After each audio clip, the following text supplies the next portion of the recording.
ఓం శ్రీ సాయిరామ్.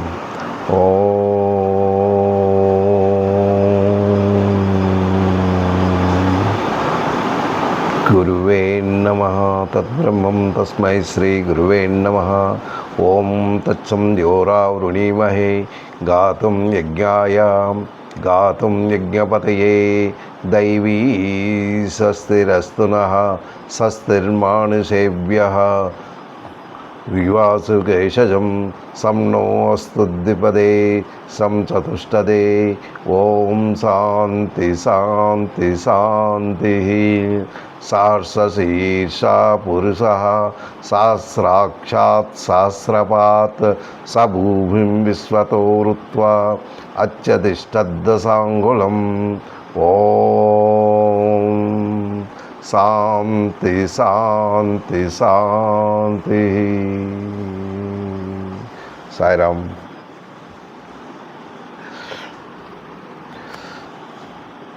మనం రాజవిద్య రాజగుహ్య యోగం 29 శ్లోకాలు మొన్నటి వరకు మనం చెప్పుకోవడం అయినది. ఈరోజు 31 శ్లోకం. ఈ 2 శ్లోకాలు చాలా ఇంపార్టెంట్. అంటే ఇది మొత్తం 34 శ్లోకాలు ఉన్నాయి రాజవిద్య రాజగుహ్య యోగంలో. ఈ 34 శ్లోకాలులో మనం 30 శ్లోకాలు అంటే మరొక 4 శ్లోకాలు. కానీ ఏవైతే శ్లోకాలు ఇంకా మనం చెప్పుకోవాలో ఈ 4 శ్లోకాలు చాలా, అంటే అది వింటూ మన జ్ఞానాన్ని పెంచుకోవడానికి చాలా అరుదుగా ఉంటుంది. అది చాలా ఇంపార్టెంట్ అన్నమాట. ఎందుకంటే భగవంతుడు ఏంటి అనేది మనకు చెప్పాడు. నేను ఎవరిని అని ఆయన శక్తులన్నీ చెప్తున్నాడు, ఆయన గుణాలు చెప్తున్నాడు, ఇక అన్నీ నావే అని చెప్తున్నాడు. అంటే ఎవరైతే మానవుడిగా, ఎవరైతే మనం అంటే మనం మనుషులం, మనం మనిషి యొక్క జీవితంలో, మనిషి జన్మలో మనం తీసుకుంటూ, మనిషి జన్మ తాలూకా ఈ బాడీని తీసుకుంటూ మనం ఒక జ్ఞానాన్ని అభివృద్ధి చేసుకుంటున్నాం. అంటే ఆ జ్ఞానం దేని గురించి, ఏంటి అంటే ఒకటి ఏది మంచి ఏది చెడ్డు అన్న భావన మనకి కలుగుతుంది. అంటే అన్ని జన్మల కన్నా ఉత్కృష్టమైనది మానవ జన్మ అని ఎందుకంటారు అంటే వీళ్ళు ఆలోచన శక్తి ఎక్కువగా ఉంటుంది. ఆ తర్వాత మానవ జన్మలో ఎప్పుడైతే నువ్వు మానవ జన్మగా ఉన్నావో నీకు మంచి ఒక అవకాశాన్ని భగవంతుడు కలిగించాడు. ఏంటి ఆ అవకాశము అంటే మానవ జన్మలోనే నువ్వు భగవంతుని తెలుసుకోగలవు, ఇంకో జన్మలో భగవంతుని తెలుసుకోలేవు. వాళ్ళకి అంత జ్ఞానం లేదు. అంటే మరొక జన్మ అంటే ఏంటి, పశువులవని, జంతువులవని, పక్షులవని, క్రిమికీటకాలవని, ఏదవని ఒక్క జ్ఞానాన్ని సంపాదించిన వాడు ఒక్క మానవుడు మాత్రమే. అది మానవుడికే సాధ్యము, ఇంకొకరికి సాధ్యం కాదు. అంటే ఈ మానవుడిగా మనం జన్మించాం కనుక మనం ఆ భగవన్ నామస్మరణతో, అంటే ఆ భగవంతుడిని తెలుసుకోవాలి. ఆ భగవంతుడి తాలూకా గుణగణాలు ఏంటి, భగవంతుడు భగవంతుడు భగవంతుడు భగవంతుడు ఈ సృష్టికర్త, మొత్తం ఈ సృష్టికి ఆయనే మూలకారకుడు. ఈరోజు ఈ విధంగా మనం మాట్లాడుతున్నాము అంటే దానికి ముఖ్యమైన కారణం ఏంటి అంటే ఆ భగవంతుడి తాలూకా శక్తి. ఆ భగవంతుడి శక్తే మనతో పనిచేయిస్తుంది. అలాంటి భగవంతుడిని మనం తలుచుకుంటూ ఆయన గుణగణాలని తెలుసుకుంటూ మళ్ళీ అంటే ఈ జన్మ రహస్యం ఏంటి అంటే మనకి చావు అన్నది లేదు. దేనికి చావు? చావు అన్నది దేనికి వస్తుంది? ఓన్లీ మనం తీసుకున్న బాడీకే. ఈ బాడీ తర్వాత మరొక బాడీ తీసుకోక తప్పదు, అది 100%.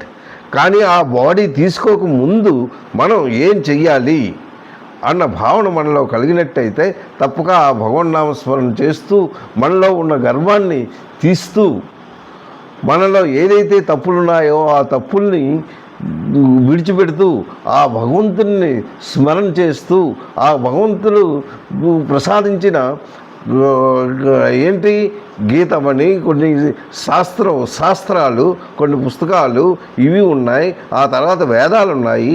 ఇవి మనం చదువుతూ మన జ్ఞానాన్ని అభివృద్ధి చేస్తూ భగవంతుని చేరువలో చేరడానికి ఒక మంచి అవకాశాన్ని కలిగించారు. కానీ ఆ అవకాశాన్ని మనం దూరం చేసుకుంటూ మనం చాలా దూరంగా ఉంటున్నాం. ఎందుకు దూరంగా ఉంటున్నాం అంటే మనలో ఉన్న అజ్ఞానము, ఈ అజ్ఞానమే కారణము, అంతేగాని మరింకొకటి కాదు. మనకు మాయ అన్నది ఉన్నది. ఆ మాయని ఎప్పుడైతే కప్పినట్టు అయిందో మనం ఏంటి అంటే దీనికి అంతటికీ కారణం ఏంటి అంటే మనలో ఉన్న అసూయ, ద్వేషం, రాగం, ఇలాంటివన్నీ ఎన్నో ఉన్నాయి. ఇవన్నీ ఉండి మనకి మైండ్ని డిస్టర్బ్ చేస్తూ మనకి ఏంటి మనలో ఉన్న సుఖం ఏంటి అంటే మనలో ఉన్న కోరికలు పెరుగుతూ ఉన్నాయి. ఆ కోరికలు తీర్చిన తర్వాత అంటే ఆ కోరికలు ఎప్పుడైతే పెరుగుతున్నాయో ఆ కోరికలతోనే మనకి ఆనందం ఉన్నది అనేసి భ్రాంతి పడుతూ ఆ కోరికలతోనే మనం పరిగెడుతూ ఉన్నాం. కానీ ఆ కోరికలకి ఎప్పుడైతే మనం స్టాప్ చేసుకుంటామో, ఎప్పుడైతే మనం ఇది చేసుకుంటామో అప్పటికి ఆ భగవంతుల్లో కలిగడానికి మనకి చాలా అవకాశాలు ఉన్నాయి. అంటే ఇందులోపల ఏంటి భగవంతుడు చెప్పాడు అంటే మీరు ఏ విధంగా నన్ను చేరుకోగలరు,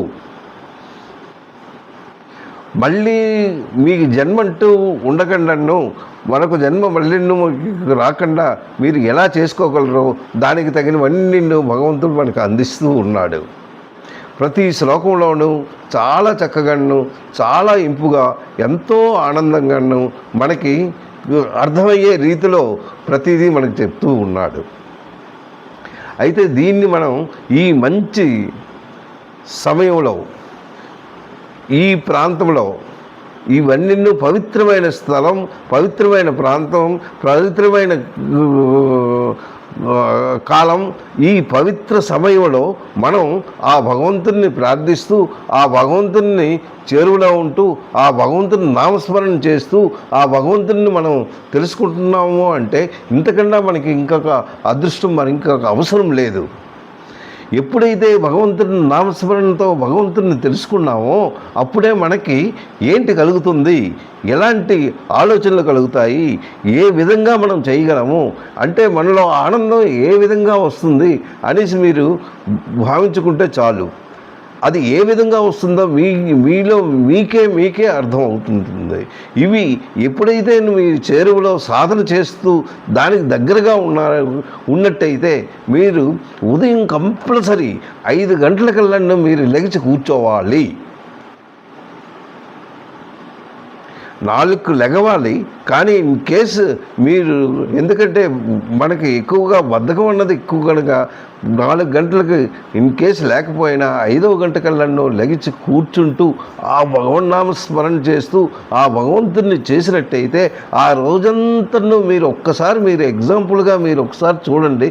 అది ఎంత చక్కగా ఉంటుందో, ఎంత ఆనందపడుతుంటారో, ఎంత దీనిగా చక్కగా మంచి కర్మలు చేస్తూ భగవత్ అర్పితంతో భగవంతుని నుంచే నేను ఈ కర్మలు చేస్తున్నాను అనేసి మీరు అనుకుంటూ ఆ భగవన్నామ స్మరణతో ఉంటారు. అయితే ఈరోజు మనం చెప్పుకున్నది ఏంటి అంటే 30వ శ్లోకం 31వ శ్లోకం. ఈ 30వ శ్లోకంలో భగవంతుడు ఏంటి అందించాడు, 31వ శ్లోకంలో ఏంటి అందించాడు అన్నది మనం జాగ్రత్తగా మనం తెలుసుకోవాలి. అది అయితే ఈ 30వ శ్లోకంలో ముందు లాస్ట్ శ్లోకంలో 29వ శ్లోకంలో ఏంటంటున్నాడు, నమోహం సర్వభూతేషు నమే ద్వేష్యం అస్తినం ప్రియ ఏ భజంతి తు మాం భక్త మయతే తేష అభిహం. సమోహం అన్నాడు అంటే సమభావంతో వ్యాపించి ఉన్న భగవంతుడు ఆయనకి ఎటువంటి ద్వేషం కానీ ఒకరి మీద కోరిక అంటే వాడు ఎక్కువ వీడి తక్కువ అన్న భావన లేకుండా సమానమైన భావంతో ఆయన అందరికీ ఒకేలా చూస్తున్నట్టు చూసే విధంగా ఆయన చూస్తున్నారు. ఈ శ్లోకం మనం లాస్ట్లో చెప్పుకున్నాము. ఏంటంటున్నాడు? సమోహం సర్వభూతేషు, అన్ని ప్రాణులు యందు నేను సమానంగానే చూస్తాను అంటూ, సమోహం సర్వభూతేషు తమే దేశ్యం అస్తి న ప్రియా. ద్వేషం అక్కడ నాకు ద్వేషం అన్నది ఏమీ లేదు. అందరూ సమానమే. నువ్వమని, ఏలవని, పాపులమని, పుణ్యమని, ఎవరమని నాకు అందరూ సమానంగానే ఉంటారు. నమే ద్వేషం అస్తి అంటే నాకు ద్వేషం లేదు. ప్రియ నాకు వాళ్ళు ప్రియులే, వీళ్ళు ప్రియులే, అందరూ నాకు ప్రియులే అంటూ ఏంటంటున్నాడు? ఏ భజంతి, అక్కడ ఏంటంటున్నాడు? కానీ ఎవరైతే నన్ను భజిస్తారో, ఏ భజంతి, ఏ భక్తులు నన్ను భజిస్తారో, నన్ను ఎలా భజిస్తారు? ఎవరైతే నన్ను ఎలా అంటున్నాడు? ఏ భజంతి తూ మాం భక్త అంటే నన్ను భక్తిగా ఎవరైతే నన్ను భజిస్తారో అనేసి అక్కడ ఎంత చక్కగా చెప్తున్నాడో చూడండి. ఎవరైతే భక్తియుక్తంగా, ఎవరైతే ఇది నీవు తప్ప నాకు ఇంకొకరు లేరు అన్న భావనతో ఉండాలి, భక్తి భావనతో ఉండాలి. కళ్ళు మూస్తే ఆయనే కనబడాలి. నువ్వు ఏ పని చేసినా ఆయనే కనబడుతూ ఉండాలి. ఆయనతోనే మాట్లాడాలి, ఆయనతోనే చేస్తూ ఉండాలి. ఆయన తాలూకా గుణాలనే మనం నవరు వేసుకుంటూ ఉండాలి. ఆయన తాలూకా తత్వాలనే మనం తెలుసుకుంటూ ఉండాలి. తెలుసుకుంటూ ఆయన తాలూకా నామంతో ఉన్నట్టయితే అలాంటి వాళ్ళు భక్తిగానే తెలుసుకుంటారు. ఏంటి ఆ భక్తి అంటే, ఈ భక్తి భావన ఎలా కలుగుతుంది అంటే, నేను చెప్పే విధంగా ఉంటే వాళ్ళకి భక్తి భావన తప్పగా ఉంటుంది. పత్రం పుష్పం, అది మనం ఇంతకు ముందు శ్లోకంలో చాలా చక్కగా అది భగవంతుడు ఏ విధంగానైనా దాన్ని చేస్తాడు. పత్రం పుష్పం ఫలం తోయం ఏమే భక్త ప్రయచ్చతి తదహం భక్త ప్రహృతయాస్నామి ప్రియతాత్మనః. అక్కడే చెప్పాడు, నాకు ఏమీ అవసరం లేదు. నువ్వు అభిమానంగా, నువ్వు చక్కగా ఒక మంచి భావనతో నువ్వు ఒక పత్రాన్ని కానీ, ఒక పుష్పాన్ని కానీ, తోయం అంటే ఒక నీరుని కానీ నువ్వు నాకు సమర్పించినట్టయితే నేను చాలా సంతోషిస్తూ దాన్ని స్వీకరిస్తాను.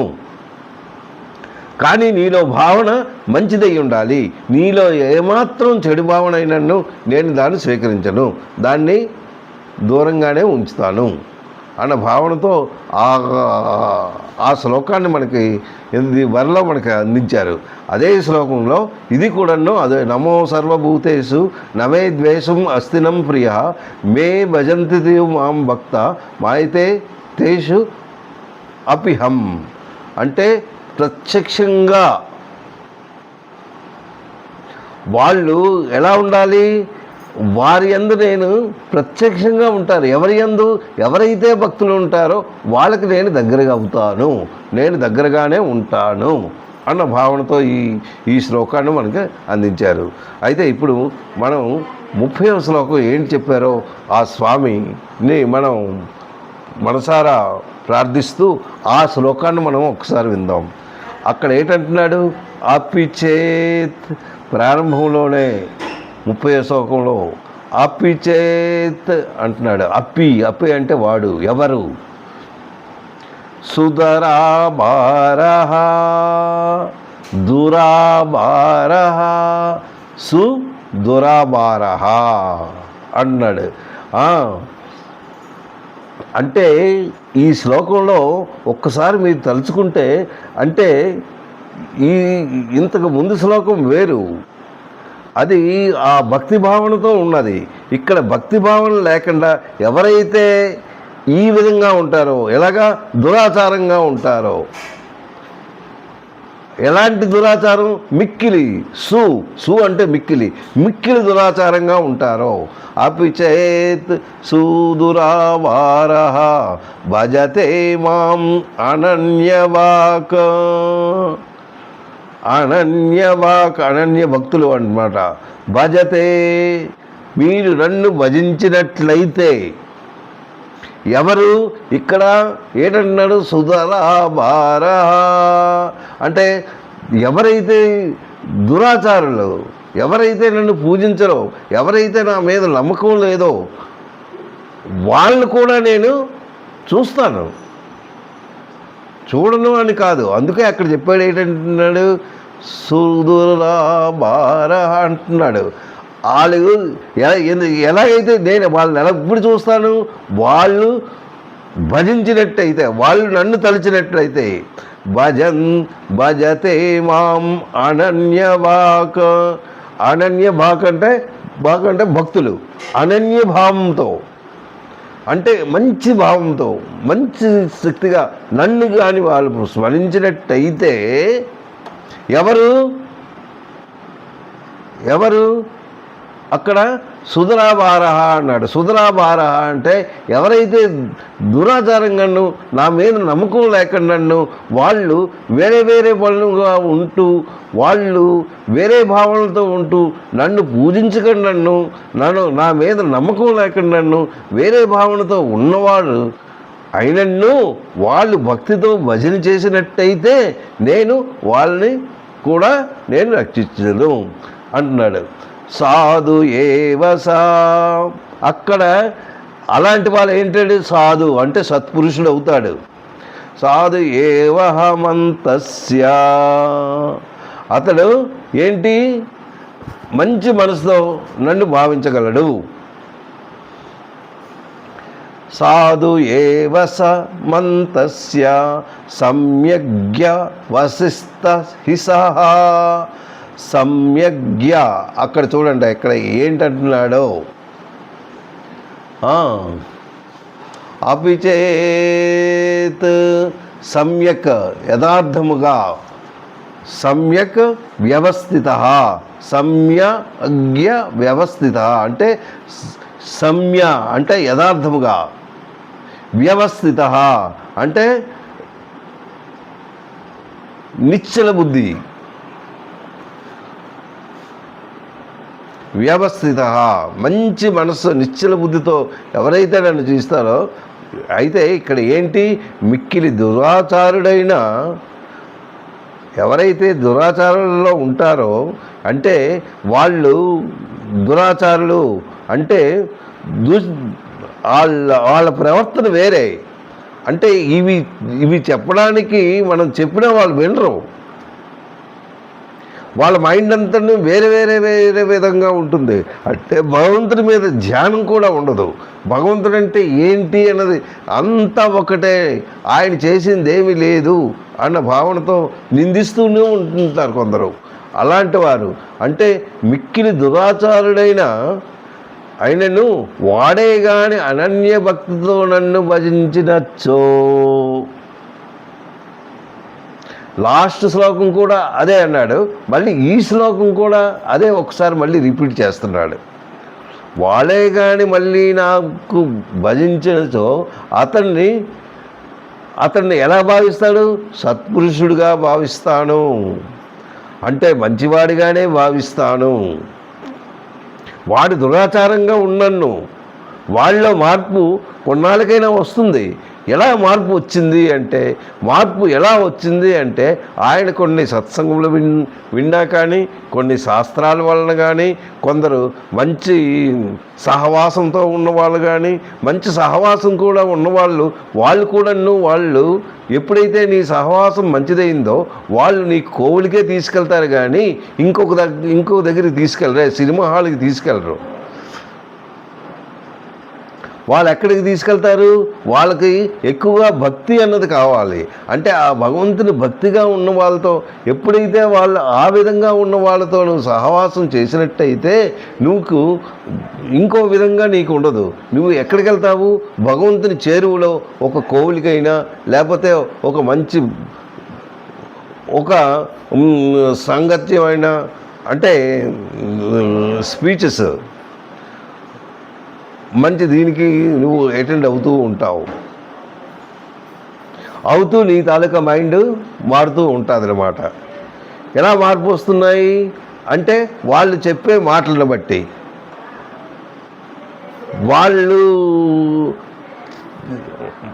వాళ్ళు చెప్పే మాటలు ఎలా ఉంటాయి అంటే వాళ్ళ సంభాషణ ఎలా ఉంటుందంటే ఎప్పుడు మంచి గురించే ఉంటుంది. నువ్వు ఇలా చేస్తే బాగుంటుంది, అలా చేస్తే బాగుంటుంది, భగవంతుని ఇలా చేసినా బాగుంటుంది. ఎందుకంటే నేను ఇప్పుడు ఎందుకు ఇవి అన్నీ చెప్పడం వస్తుంది అంటే మీలో కొంతమంది అయినా కొంత మార్పు జరుగుతుంది కదా అన్న ఉద్దేశంతో తాపత్రయం అన్నమాట. నా తాపత్రయం అది. ఎవరో ఒక్కరైనా మార్పు జరుగుతుంది కదా అన్న ఉద్దేశంతో. ఏంటి మార్పు అంటే భగవంతుని తాలూకా జ్ఞానం. ఈ అజ్ఞానం నుంచి జ్ఞానానికి రావడానికి మరింకేం లేదు. మీకు కోరికలన్నీ తగ్గాలి. కోరికలు లేని నిశ్చల స్వభావులై ఉండాలి.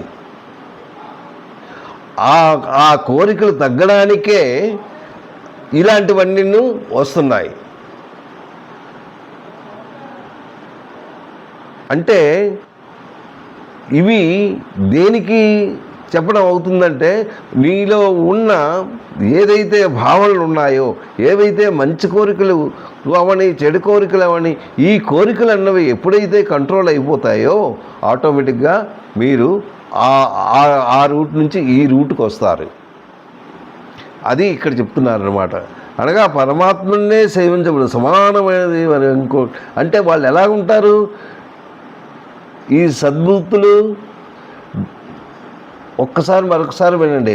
అభిషే సుదురాభార భజతే మాం అనన్యవాన్ సాధు ఏవ సమంతస్య సమ్య వ్యవస్థిత. వ్యవస్థిత అంటే ఏంటి ఆ వ్యవస్థ? వాళ్ళ తాలూకా వ్యవస్థ మంచి బుద్ధి గలవాడు. అంటే సకల బుద్ధి ఎవరికైతే ఉంటుందో వాళ్ళు సమ్య అంటే యథార్థముగా ఆ భజనకే వెళ్తారు అని ఇక్కడ చెప్తున్నాడు అనమాట. అంటే ఇప్పుడు ఈ మీద ఏంటన్నాడు? సుధర అంటే దురాచార. ఏంటి ఆ దురాచారం అంటే దూషితమైన ప్రవర్తన. దురాచారం అంటే దూషితమైన ప్రవర్తన. వాళ్ళు మనం చెప్పింది వినరు. వాళ్ళ ఆహార విహారాలు వేరు. వాళ్ళు ఆహారం సాత్విక ఆహారం తీసుకోవడానికి వాళ్ళకి ఎటువంటి బుద్ధి పుట్టదు. వాళ్ళు ఎక్కువగా మాంసాహారులై ఉంటారు.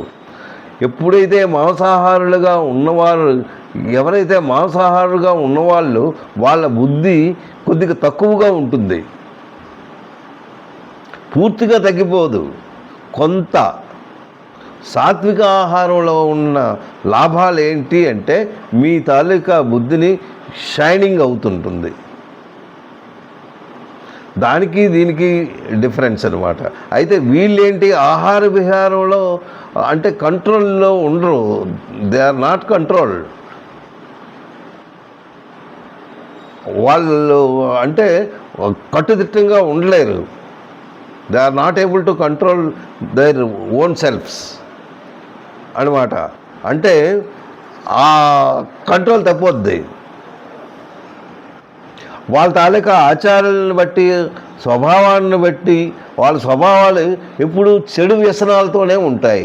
అలా చెడు వ్యసనాలకు అలా సినిమాలకు వెళ్దాము, అలా ఆటలకు వెళ్దాము, అల్లాడితో పాడదాము, అల్లాడితో ఇది చేద్దాము అదే ఉంటుంది. కానీ ఈ భావనతో ఎక్కువ ఫలానా దగ్గర సత్సంగం అవుతుంది, ఆ సత్సంగం విని మన మైండ్ని కొద్దిగా అయినా కంట్రోల్ చేసుకుందాము అన్న భావన మాత్రం ఎవరికీ ఉండదు అనేసి ఈ శ్లోకంలో మనకి ఎంతో చక్కగా మనకి ఈ శ్లోకం చాలా చక్కగా వివరించారు. మనం సాంగత్యం మంచిదిగానే ఉండాలి, అంటే ఎక్కువగాను సత్సంగాలు వింటూ ఉండాలి, ఆ తర్వాత శాస్త్రాలు చదువుతూ ఉండాలి, ఆ తర్వాత మన తాలూకా ప్రవర్తనలో మార్పు కూడా రావాలి. ఇవి వచ్చినట్టయితే ఆహార విహారాల్లో కొద్దిగా మార్పు వచ్చి, ఆ తర్వాత మన తాలూకా ప్రవర్తనలో మార్పులు వచ్చి అవి భగవన్ నామస్మరణకి అవి దోహదలు అవుతాయి. అందులో మనం పడినట్టయితే ఆటోమేటిక్గా ఒక భక్తి యుగంలో పడినట్టే ఉంటుంది. అంటే భక్తి భావనతోనే ముందుకు వెళ్ళగలము అన్న భావన మనకి వస్తూ ఉంటుంది. అదనమాట భక్తి భావన ఎప్పుడు వస్తుందంటే ఈ విధంగా చేసినట్టయితే వస్తుంది. ఆ తర్వాత శ్లోకం మనం చెప్పుకుందాం, ఎందుకంటే 31వ శ్లోకంలో చాలా ఇంపార్టెంట్ అయిన శ్లోకం ఇది. ఎలా అందించారు అన్నది ఆ భగవంతుడికే తెలియాలి. ఎంత చక్కగా ఉంచారో చూడండి. ఫస్ట్ బిగినింగ్లోనే ఏంటంటున్నాడు, క్షిప్రం క్షిప్రం అంటున్నాడు. క్షిప్రం అంటే శీఘ్రంగా. క్షిప్రం భవతి ధర్మాత్మా భవతి. ఆ భవతి అంటే ఈ శీఘ్రంగా ఏంటో అవుతుందట. ఏంటట, ధర్మాత్మ. ఆడు ధర్మాత్ముడు అవుతాడు. ఎవరు, ఆయనకి దగ్గరగా అయినవాడు. వాడు ఏంటంటే మంచి పనులే చేస్తాడు కానీ చెడ్డ పనులు ఎప్పుడు చేయడు. అది ధర్మాత్మంగా వెళ్తాడనమాట. క్షిప్రం భవతి ధర్మాత్మ శాశ్వత్ శాంతిం నిగచ్చతి. శాశ్వత్ శాంతిం నిగచ్చతి కౌంతేయ ప్రతిజానహి ప్రతిజానహి నమే భక్తం ప్రణశ్యతి నమే భక్తం ప్రణశ్యతి. మళ్ళీ చదువుతాను చూడండి. క్షిప్రం భవతి ధర్మాత్మ శాశ్వత్ శాంతిం నిగచ్చతి కౌంతేయ ప్రతిజానహి నమే భక్తం ప్రణశ్యతి. ప్రణశ్యతి అంటే వాడికి ఎటువంటి నష్టం కూడా అవ్వదు. ఓ కౌంతేయ అనేసి భగవంతుడు అర్జునుడికి చెప్తున్నాడు. కౌంతేయ అంటే కుంతిపుత్ర. ఆ కుంతి మామూలుదే కాదు, ఆవిడ చాలా పవిత్రమైనది, పవిత్రమైన మనసు, చాలా ఉత్తమురాలు. భగవన్ నామస్మరణతో ఆవిడ ఎప్పుడూ ఉండేది కుంతీదేవి. అలాంటి కుంతీదేవునికి కడుపులో పుట్టిన ఓ అర్జునుడా అంటే కౌంతేయ అనేసి భగవంతుడు అంటే ఆయనకి కౌంతేయ అనేసి చెప్తున్నాడు. నువ్వు అలాంటి తల్లి కడుపులో పుట్టావు. ఎలాంటి తల్లి ఆవిడ, ఉత్తమరాలు. పిలిచిన వెంటనే వచ్చే కుంతీదేవి అంటే భగవంతుడు పిలిచిన వెంటనే వస్తాడు. ఎందుకు అంటే ఆవిడ భక్తి అలాంటిది. అలాంటి ఉత్తమరాలు కడుపులో పుట్టిన ఓ అర్జున, కౌంతేయ, నేను చెప్పింది విను. ఎవరైతే ఈ విధంగా చేస్తారో, ఎవరైతే భక్తియుక్తంగా కానీ వాళ్ళ ప్రవర్తనలో మార్పు చెంది ఈ విధంగా వాళ్ళు చేసినట్టయితే వాడు ధర్మాత్ములు. అంటే వాళ్ళు ధర్మానికే వెళ్తారు కానీ ఇంకా వేరే విధంగా ఇంకో వేరే రూటుకి వాళ్ళు వెళ్ళరు. వాళ్ళు ధర్మాత్ములే. శాశ్వతమైన పరమశాంతిని కూడా వాళ్ళే పొందుతారు. వాళ్ళే నా భక్తులు. నా భక్తుడు ఎన్నడూ నష్టానికి గురి కాడు. ఎవరైతే భగవంతుని భక్తులుగా ఉంటారో వాళ్ళు ఎప్పుడూ నష్టపోరు. వాళ్ళ ఆనందమే ఆనందం. ఎందుకు అంటే ఆ భగవంతుడే కన్నెదుటి కనబడుతున్నాడు. అంతకన్నా ఇంకేం కావాలి ఆనందం? ఆ ఆనందం అన్నది ఎక్కడి నుంచి వస్తుందంటే ఆ భగవంతుని శరీరం నుంచి వస్తుంది. ఆ భగవంతుని శరీరంలో ఆ భగవంతుని మనం చూసినట్టయితే అంతకన్నా ఆనందం ఇంకేమైనా ఉందా? ఆ పరమాత్ముడు ఎంత చక్కగా మనల్ని చూస్తున్నాడో. ఆ ఆనందాన్ని పొందాలి అంటే మనం భక్తి భావనగా ఉన్నట్టయితే తప్పక మనం ఆనందాన్ని పొందగలము. ఆ విషయం అంటే వాడు ఎప్పుడైతే భక్తి భావనతో నామస్మరణతో భగవంతుని చేస్తూ ఒక మంచి భావనతో మంచిగా ప్రవర్తిస్తూ ఒక మంచి ధర్మ మార్గంలో వెళ్ళినవాడు ఎప్పుడూ నష్టపోడు. ఆయనకి ఆనందమే ఆనందము. అదే నిశ్చయంగా తెలుసుకో. ప్రణశ్యతి అంటే ఆడు నష్టం కలడు. నయే భక్త ఆ భక్తుడు ప్రతిజానహి ఓ కౌంతేయ ప్రతిజానహి అని అక్కడ చెప్తున్నాడు. ప్రతిజానహి అంటే నిశ్చయంగా నువ్వు కంపల్సరీ దీని గురించి తెలుసుకో అని ఇక్కడ కౌంతేయ ప్రతిజానహి నయే భక్తం అంటే నా భక్తుడు ఎప్పుడూ నష్టపోడు అన్న భావనతో ఈ శ్లోకాన్ని మనకు అందించారు. అంటే ఈ భగవంతుడి తాలూకా భక్తి ఏ విధంగా ఉంటుంది, దైవ సంపత్తో భగవంతుని ప్రాప్తికి వాడు ప్రాప్తి అవుతున్నాడు. భగవంతుని ప్రాప్తి కావాలి అంటే ఎలాగ ప్రాప్తి అవ్వాలి? మామూలుగా ప్రాప్తి అవుతుందా? దైవ సంపద ఉండాలి. అసురు భావన దగ్గరికి రాకూడదు. మీకు రాబోయే శ్లోకంలో అసుర భావన గురించి దైవ సంపద గురించి ఇంకా చక్కగా మంచి శ్లోకాలు ఉన్నాయి. ఆ శ్లోకాలు మీకు వినిపిస్తాం. ఇది ఇంకా ఇప్పుడు రాజవిద్య రాజయోగం అయిపోయింది. ఆ తర్వాత విభూతి యోగంలో మనం వెళ్ళబోతున్నాం. ఆ విభూతి యోగం ఎంతో ఆనందంగా అంటే భగవంతుని తాలూకా విభూతి ఎలా ఉంటుందో మనం ఒక్కొక్కటి ఆలోచించుకుంటూ నిజంగా మనం చాలా అదృష్టవంతులం. ఎలా అదృష్టము అంటే ఆ నామస్మరణతో ఆ ఆనందంలో మనం ఉంటున్నాం కనుక మనం చాలా అదృష్టవంతులం. ఇందులో ఇక్కడ ఏంటంటున్నాడు భగవంతుడు? ప్రతి జానహి నువ్వు ఆ ఆనందాన్ని పొందాలంటే నువ్వు ఎలాగ ఉండాలి అన్నది నువ్వు తెలుసుకో అనేసి భగవంతుడే అక్కడ మనకి ప్రతి జానహి అని చెప్తున్నాడు.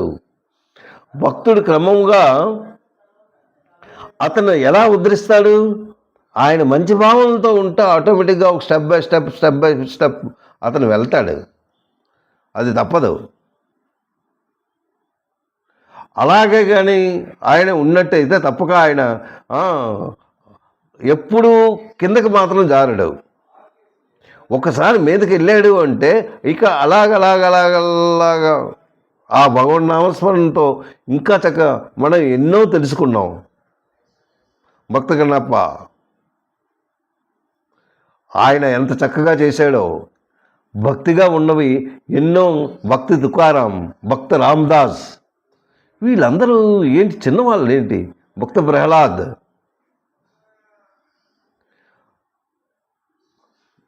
వీళ్ళు భగవంతునితో సమానంగా భగవంతుని దీనిగా వెళ్ళిపోయారే. అవన్నీ మనం తెలుసుకున్నాం కదా. అలా మనలో ఎందుకు ఈ భక్తి భావన రావట్లేదు అంటే మనలో ఉన్న చెడు ఇంకా ఉన్నది అనమాట. అంటే లాస్ట్ జనం తాలూకా వాసనలు ఉన్నాయి. ఆ వాసనలు వల్ల మనం ఎవరు చెప్పింది మనం వింటలేదు, దగ్గరికి వెళ్ళటం లేదు, అది మనం తెలుసుకోవటం లేదు కూడా.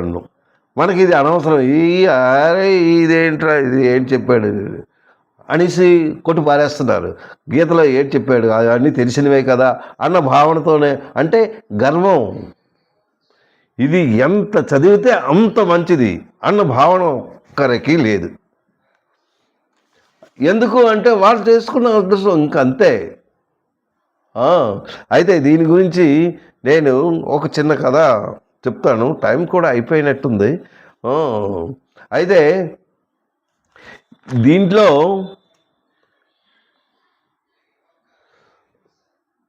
బిల్లమంగుళుడు అన్న భక్తుడు ఒకడు ఉన్నాడు. అలాంటి వాడు ఈ దుర్గుణ దురాచారాలు ఎవరికైతే ఉన్నాయో వాళ్ళు దీనికి దూరంగా ఉంటారు కదా. కానీ వాళ్ళను కూడా భగవంతుడు ఎలా క్షమించి వాళ్ళని తన వైపు తిప్పుకున్నాడు అన్న సందేహం కలగచ్చు. ఆ సందేహానికే ఇప్పుడు బిల్వమంగళుడు అన్న ఆయన కృష్ణానది ఒడ్డున ఉండేవాడు. కృష్ణానది ఒడ్డున అతను రామదాస్ అనే ఒక పరమ భక్తుడు, చాలా జ్ఞాని, ఒక బ్రాహ్మణ వంశంలో పుట్టు బ్రాహ్మణుడిగా ఉంటూ ఉండేవాడు. ఆయన కుమారుడే బిల్వమంగళుడు. ఆయన ఎప్పుడైతే ఆయన కాలం చేశారో ఈ బిల్వమంగళుడు ఇంకా చిన్న వయసులోనే at the age of 10 to 11 to 12 ఆ ఏజ్లో ఎప్పుడైతే తండ్రి పోయాడో తనకి కంట్రోల్ లేక, అంటే ఇంకా చెడు వ్యసనాలకి, అంటే చెడు సాహత్యంతో, స్నేహంతో, చెడు తాలూకా స్నేహాలతో అతను అందులో ఉంటూ ఆ చెడు స్నేహాలు తనకు అబ్బిపోతూ ఒక చెడు భావనలు కలుగుతూ చెడ్డదారిలో వెళుతూ ఉండేవాడు ఈ బిల్వమంగళుడు. చెడ్డదారి అంటే ఏంటా? చెడ్డదారి అంటే వేశ్య దగ్గరికి వెళ్ళడం, ఆ వేశ్యని అనుభవించడం, అంటే తన తాలూకా అందాన్ని తన రూపంగా మార్చుకుంటూ ఒక బ్రాహ్మణ వంశంలో పుడుతూ ఈ ఈ చెడు వ్యసనాలకి లోనవుతూ అతని జీవితాన్ని ఒక చెడు వ్యసనం రూపంలో వెళ్ళాడు. అయితే వాళ్ళ నాన్నగారు చనిపోయారు కనుక వాళ్ళ నాన్నగారు సార్థకంతో ఆ రోజు సంవత్సరీకం, ఆ రోజు ఆయన వెళ్ళాలి. రోజు ఆ వేశ్య దగ్గరికి వెళుతూ ఉండేవాడు. ఉదయం నుంచి సాయంత్రం వరకు ఆవిడతోనే గడుపుతూ ఇంటికి వస్తుండేవాడు. ఆ రోజు బంధువులు అందరూ చెప్పారు, బాబు ఈరోజు మీ నాన్న తాలూకా శ్రాద్ధం రోజు కనుక నువ్వు ఎక్కడికి వెళ్ళకుండా మా దగ్గరే నువ్వు ఉండాలి. ఆయన తను చూడకుండా ఉండలేని పరిస్థితిలో ఇంకా తప్పదు, వెళ్ళాలి అన్న భావనతో ఏ రోజైతే శ్రాద్ధమైందో ఆ రోజు సాయంత్రం ఆ వేసి దగ్గరికి వెళ్తున్నాడు. ఆ వేసి ఎక్కడుండేది? ఈవిడ గోదావరి నది, అంటే కృష్ణానది ఒడ్డున వీళ్ళు ఉన్నారు, ఆవల ఒడ్డున ఆ వేసి ఉండేది, ఈవల ఒడ్డున వీళ్ళు ఉండేవారు, ఈ బ్రాహ్మణుడు. అయితే యువతల ఒడ్డు నుంచి అవతలకు వెళ్ళడానికి నావలో వెళ్తూ ఉండేవాడు. రోజును వెళ్తూ ఆ వేసి దగ్గర వింటూ మళ్ళీ ఇంటికి వస్తూ ఉండేవాడు. ఇలాగ గడుపుతూ ఉన్నాడు. కానీ ఆ రోజు కూడా ఆ వేసి ఇంటికి ఉదయం వెళ్ళాక సతమతం అవుతూ, కానీ దాని మనసు మాత్రం ఆ వేశ్య మీద ఉంది. ఎలా అయినా ఆవిడ్ని ఈరోజు నేను ఎలాగైనా చూడాలి అన్న భావనతో సాయంత్రం వరకు మెల్ల గడుపుతూ ఆ సాయంత్రం చీకటి పడక ముందే వెళ్ళాలి అన్న భావనతో ఇంటి దగ్గర నుంచి బయలుదేరి వెళ్ళాడు.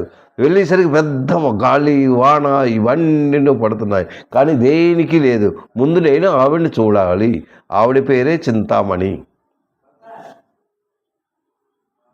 ఆవిడ్ని చూడాలి అన్న భావనతో ఆ నది ఒడ్డుకి వెళ్ళి వాళ్ళతో మాట్లాడి, నన్ను కొద్దిగా అవతలకి తీసుకెళ్ళండి, మీకు ఎంత డబ్బు కావాలంటే నేను అది ఇస్తాను, కానీ నన్ను ఆ గాలి వర్షం చూసి వాళ్ళు కూడా భయపడి మా ప్రాణాల కన్నా నీ డబ్బు ఏం చేస్తాం బాబు, మేము రాలేము, మీరు రేపు వెళ్ళండి, ఈవేళ మాత్రం మేము ఎంత పరిస్థితిలో కూడా రాము. ఎప్పుడైతే వీళ్ళు రాననిసారో, కానీ యువతల నుంచి అవతల ఒడ్డుకి ఎలాగెళ్ళాలి అనేసి వాళ్ళు రాననగానే సర్లే నాకు ఈత వచ్చు కదా నేను వెళ్తాను అనేసి ఆ నదిలో దూకి ఈదుతూ ఒక దొంగను పట్టుకున్నాడు. పట్టుకుంటూ దాని సహాయంతో ఆవల ఒడ్డుకి చేరిపోయాడు. చేరిపోయి, అంటే ఆ టైంలో చాలా గాలి వర్షం పడుతూ ఉంది. ఆవిడ ఒడ్డుకు వెళ్ళిపోయి అక్కడ ఉంచి తను ఆ వేసి ఇంటికి వెళ్ళినప్పుడు ఆ ఇల్లు ఎలా ఉన్నది అంటే ఆ మేడ మీద ఉందన్నమాట వేశ్య. ఎవరు? చింతామణి. తను చూస్తే కానీ ఉండలేడు. అందు గురించి ఆ ఇంటిలో ఒక తాడు వేలబడుతూ ఉన్నట్టు అతను కనబడి ఆ తాడును పట్టుకుంటూ మీదకి ఎక్కాడు. మీదకి ఎక్కి తన ఇంట్లో దూరాడు. అది ఏంటి అన్నది తనకు తెలీదు, కానీ తన కళ్ళు మూస్తే ఆ వేశ్యే కనబడుతుంది, కానీ ఇల్లు ఇవేమీ కనబడటం లేదు. అక్కడికి వెళ్ళి తను వేశ్యని చూడగానే ఆమె చాలా ఆశ్చర్యపడ్డది. నువ్వు ఇంత గాలి వర్షంలో నువ్వు ఎలా వచ్చావు ఏంటి అంటే, ఇలా దొంగ పట్టుకుండా వచ్చాను. ఆ తర్వాత నువ్వు మేడ మీద ఉన్నావు, నేను కేకేసినా నీకు వినబడలేదు, నేను ఒక తాడు పట్టుకుంటూ వచ్చాను అని చెప్పగా, సర్లే ఏంటా అని చూసేసరికి తను ఒక లాంతర పట్టుకొని వచ్చింది. అది చూసేసరికి అదొక మహా విషసర్పం, అది కిందకి ఏలబడి ఉంది. దాన్ని పట్టుకుంటూ మీదకి వచ్చాడు. ఆ విషసర్పం పొడిచిందంటే అయిపోయాడే ఇతని పని. అలాగా అయితే కిందని ఎలా వచ్చావో చూస్తానని తను కిందకు వచ్చేసరికి అదొక శవం. ఆ శవాన్ని పట్టుకుంటూ వచ్చాడనమాట. అది చూసి చాలా ఆశ్చర్యపోతూ ఆవిడ ఎన్ని మాటలో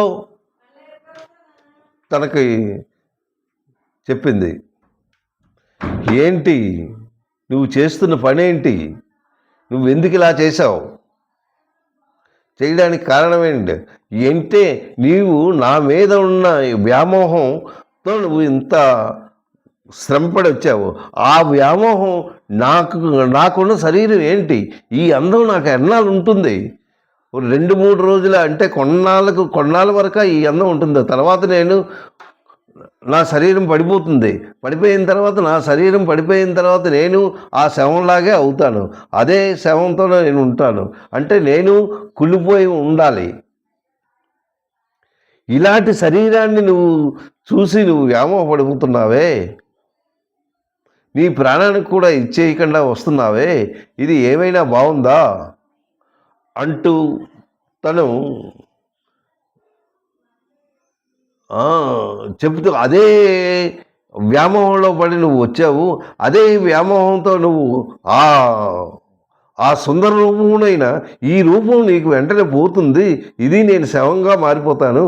కానీ ఎప్పుడూ నీకు కనబడే ఆ కృష్ణ భగవానుడు ఉన్నాడు, అతను శ్యామసుందరుడు, ఎంతో అందంగా ఎంతో చక్కగా ఉంటాడు.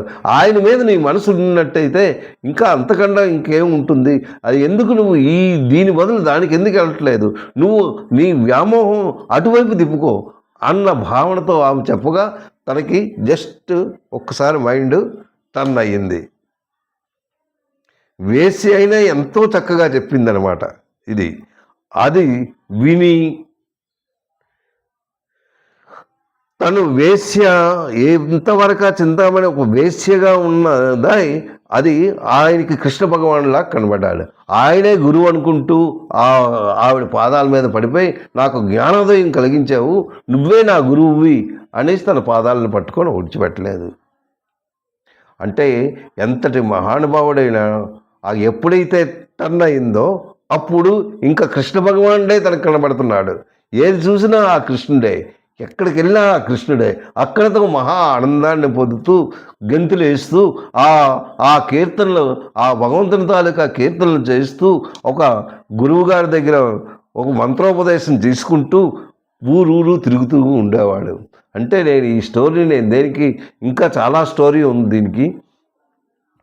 ఆయనేమో ఇంకా ఈయన తాలూకా ఈ వేశ్యతనం ఉన్నది కనుక ఆయన ఒక గురువుగారు భార్యని తోవలో చూసి మళ్ళీ ఆ వ్యామోహం మళ్ళీ పడ్డాడు. అమ్మ ఈవిడ ఏంటి ఇంత అందంగా ఉంది అని. ఇంకా పోలేదనమాట, ఇంకా లోపల ఉంది. ఆ గురువు దగ్గరికి వెళ్ళి, ఆయన నాకు ఒకసారి చూపించండి, ఆ ఇంట్లోకి వెళ్ళింది ఆవిడని ఒకసారి చూపించండి, నేను చూసి ఆనందిస్తాను అనేసి అన్నాడు. సరేలే అనేసి ఆ గురువుగారు చూపించారనమాట. అయితే దీనికి అప్పుడు మరలా తనకి ఏంటి ఇంకా మళ్ళీ పాత గుర్తులే వస్తున్నాయి, ఆ పాత వ్యామోహం పోలేదు. ఇలాంటివి నాకెందుకు ఈ కళ్ళు, ఈ చక్షుల వలన కదా నేను ఇవన్నీ చూస్తూ నేను మళ్ళీ చెడు వ్యసనానికి మళ్ళీ నేను వెళ్తున్నాను అనేసి 2 ముళ్ళ కంపలతో తన కళ్ళు తనే పొడుచుకుంటూ కృష్ణ కృష్ణ కృష్ణ అన్న బాధతో, ఆ కళ్ళు తాలూకా బాధతో ఇటు అటు తిరుగుతూ ఆ కృష్ణ భగవానుడితో సతమతం అవుతూ ఆయన గురించే ఇంకా ప్రార్థన. అక్కడతో అశ్రువులు కాలుస్తూ, భగవంతుడా నువ్వే ఉన్నావు, నన్ను తీసుకెళ్ళు, నన్ను తీసుకెళ్ళు, నాకు తోడుగా ఉండు, నాకు తోడుగా ఉండు అన్న భావనతో కీర్తనలు చెప్తూ వాడు వెళ్తూ ఉన్నాడు.